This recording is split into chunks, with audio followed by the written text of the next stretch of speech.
அஸ்ஸலாமு அலைக்கும் வரஹ்மத்துல்லாஹி வபரகாத்துஹு. அல்லாஹ்வின் திருப்பெயரால் ஆரம்பம் செய்கின்றேன். எல்லா புகழும் அல்லாஹ்வுக்கே. இந்த வீடியோல நம்ம ஒரு இஸ்லாமிய படிப்பினை கதை தான் பார்க்க போறோம்.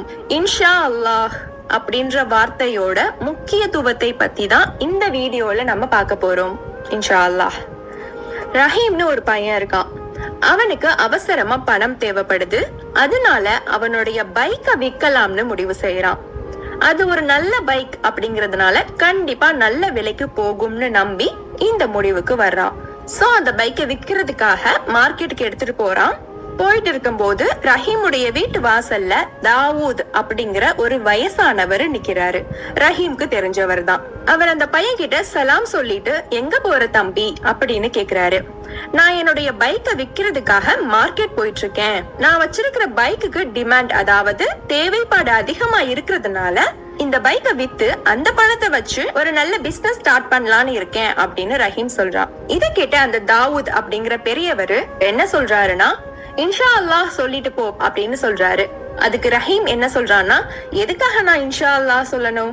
நான் ஏற்கனவே விற்க போயிட்டு தான் இருக்கேன். அது மட்டும் இல்லாம என்னோட பைக்குக்கு டிமாண்ட் அதிகமா இருக்கு. நான் விற்க போற மார்க்கெட்டோ ரொம்ப கூட்டமான இடம். அதனால என் பைக்கை கண்டிப்பா என்னால விற்க முடியும். அப்புறம் எதுக்காக நான் இன்ஷா அல்லாஹ் சொல்லணும் அப்படின்னு அந்த வயசானவர் முகத்துல அடிக்கிற மாதிரி, சரி ஓகே நீங்க சொல்றதுனால நான் இன்ஷா அல்லாஹ்னு சொல்றேன், இன்ஷா அல்லாஹ் சொல்லிட்டேன் அப்படின்னு சொல்லிட்டு அந்த பெரியவரை கேலி பண்ணபடி சொல்லிட்டு கிளம்பிடுறான். சோ அவன் மார்க்கெட் போயிட்டான். அங்க போய் ரொம்ப நேரமா பைக்கை விக்கிறதுக்காக கஸ்டமர்ஸ் தேடியபடியே இருக்கான்.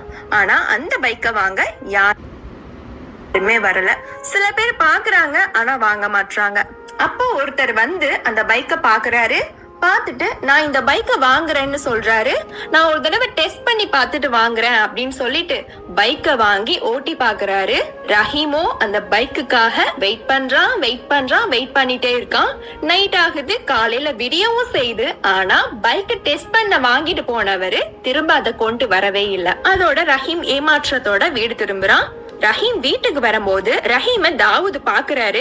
பைக்கை வித்ததுல உனக்கு எவ்வளவு காசு வந்துச்சுன்னு சொல்லிட்டு ஆர்வமா கேக்குறாரு.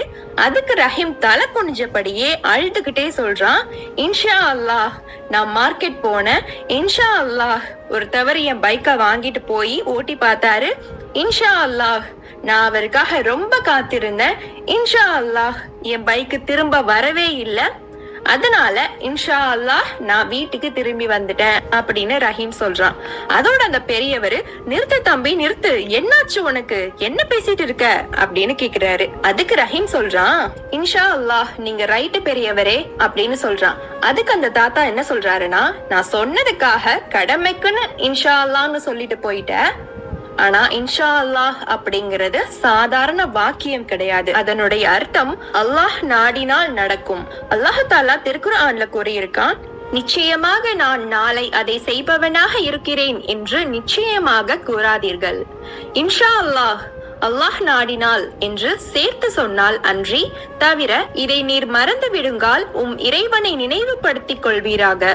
இன்னும் என்னுடைய இறைவன் நேர் வழியில் இதைவிட இன்னும் நெருங்கிய விஷயத்தை எனக்கு அறிவிக்க கூடும்.